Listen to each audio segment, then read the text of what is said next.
football side, but again, you got to get to Friday night and let it rip. On the personal side, I feel like each month, the transition, we've gotten more and more comfortable. Again, I go back, I've been saying a lot, but feeling the welcoming with the kids in school, getting adjusted, making some friends, playing sports, the neighborhood we're in, all of that has been great. Jonathan, you mentioned about the competition. How many spots do you feel right now solid with the 22 starters? And you'd mentioned previously about Montori. Are there any injuries that going in that might be an issue? We do not have one that'll be issued season ending. We've got a few guys that, but there's some bumps and bruises through the week. We're hopeful that we'll be pretty healthy come Friday.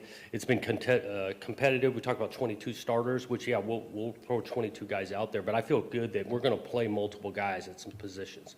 Think about the defensive line. We're going to rotate through that. We've got guys that we feel 5-6 guys could rotate in the interior of the D-line. Linebackers, same way.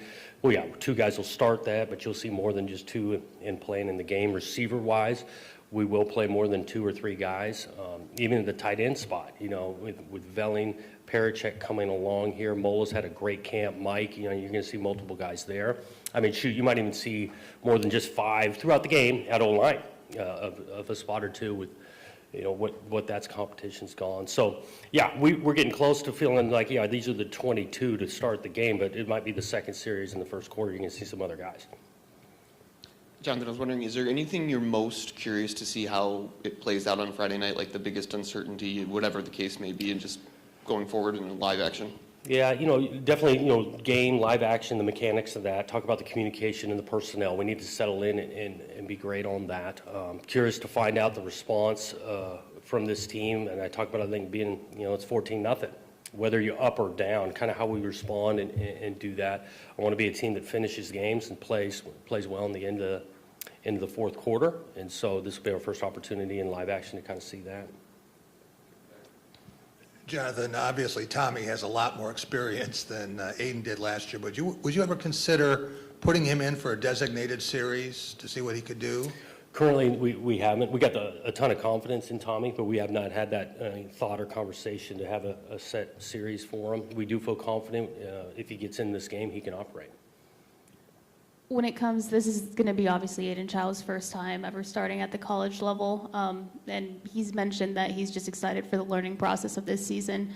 How, as a coach, how do you feel that he's ready for this moment, and how do you plan to just kind of manage his confidence, when he does face adversity inevitably at some point? Yeah, we talk about it. I think he's definitely ready for this. He's a competitive player.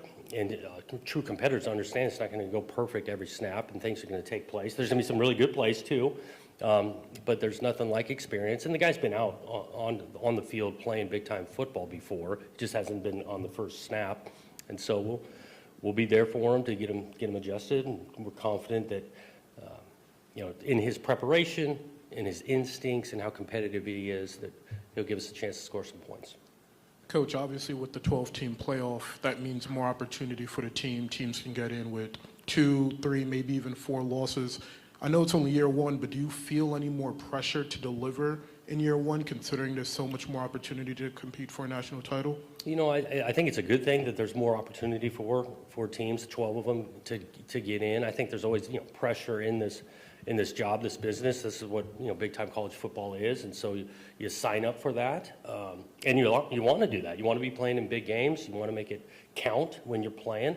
You want people that have passion behind their school, university, and the product that's out there, and that's what I've signed up for. And this staff and this team, we're looking forward to that challenge. You established your reputation in a different conference on a different end of the country.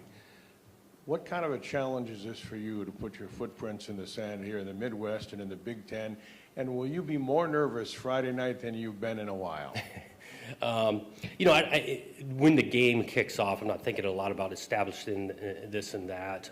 I think it generally go through the season. We want to establish identity in all 3 phases. Think about that a lot, and we're going to recruit to that identity. Want to recruit heavily in this Midwest, and we've talked about it inside out. I think we've made some real gains on that, and we've got momentum.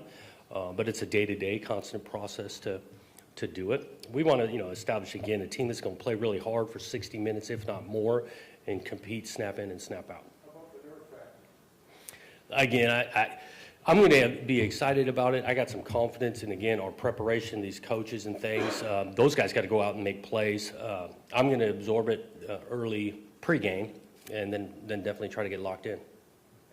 Coach, 3 of your 5 captains were transfers. Do you think that says even more about the faith that their teammates have in them? You know, I think it does. The impression those guys have made in a short period of time. And again, I just think we've got a lot of influence throughout. And you could almost cut this roster in half of, first-year players here at Michigan State and then the other guys that have been here a while. And there's respect on really both sides coming together.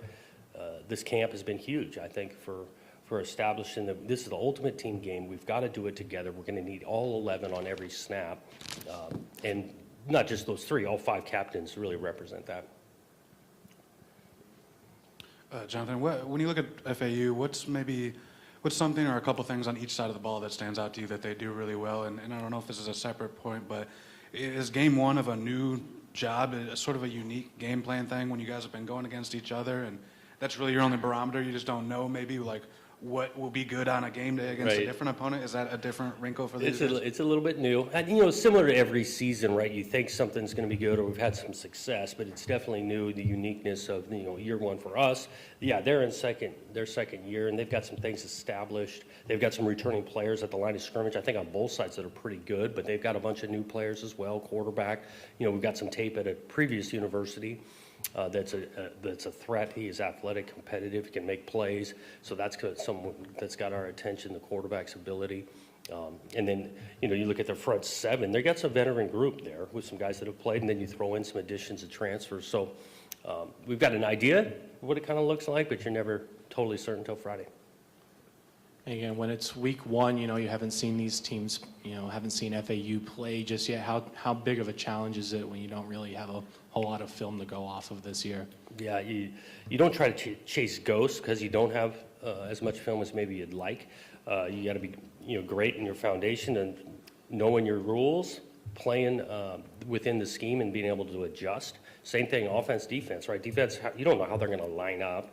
Offensively, you don't know how they're going to line up, and think about the communication again up front to get on the same page, trust your rules, and go out and play fast.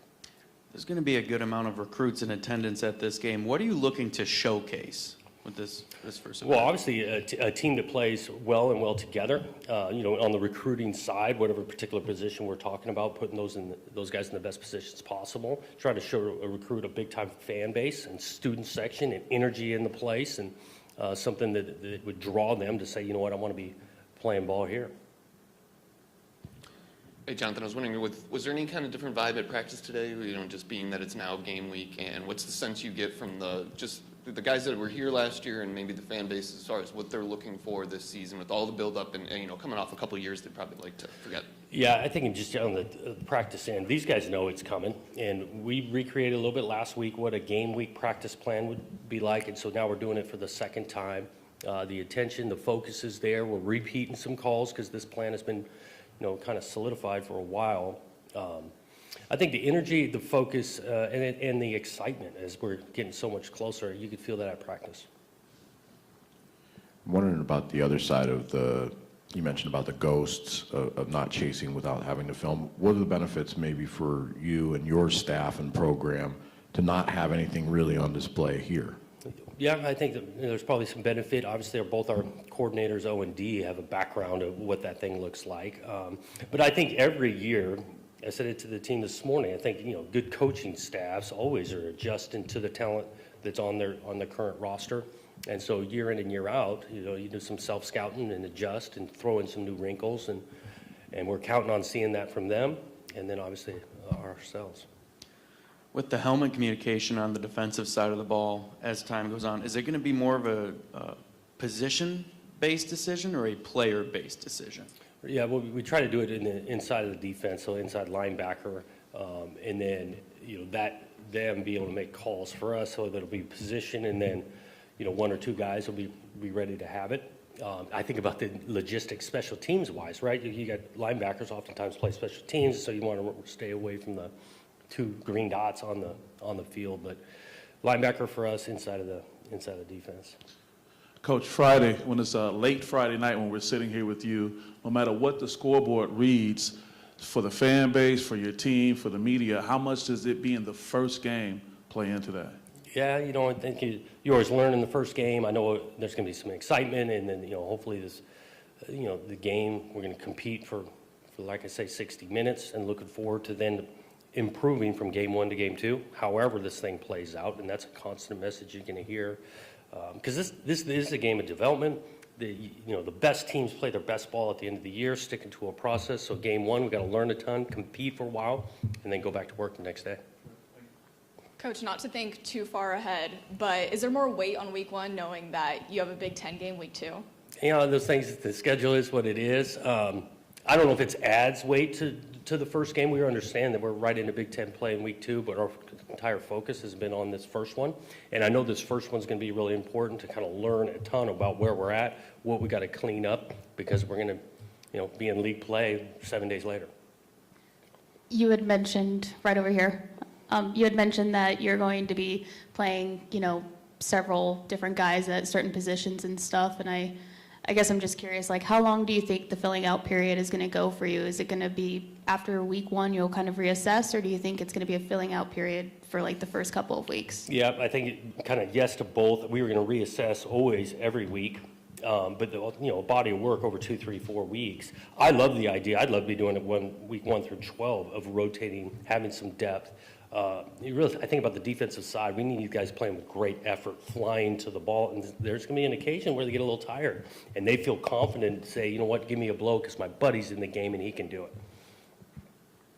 Jonathan, do you know Tom Herman personally, and what do you know about his teams from Ohio State, Houston, and Texas? Yeah, I don't know him deeply personally. I've just got to respect you. Look at the offensive side of the ball and what he's been able to do and the success he had at Houston, and really did some good things, I thought, at Texas, winning some games and bowl games and all of that. So I've got a bunch of respect for him.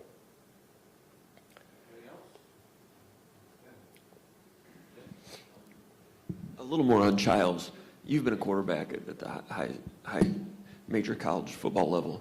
You know what it's like to go out there the first time as a starter. He does not know that yet. Do you get a sense for his personality how that's going to be, or you just don't know till the pin gets pulled? I think he'll settle in. Again, last year he knew he was going into games, and so just like a starting quarterback, you're going out there. He's just taking the first step. I think he's definitely going to have some nerves, excitement, just like everybody on the field's going to have. He'll be confident in these opening plays because he'll weigh in on what those plays are. And then he needs to just go let it rip.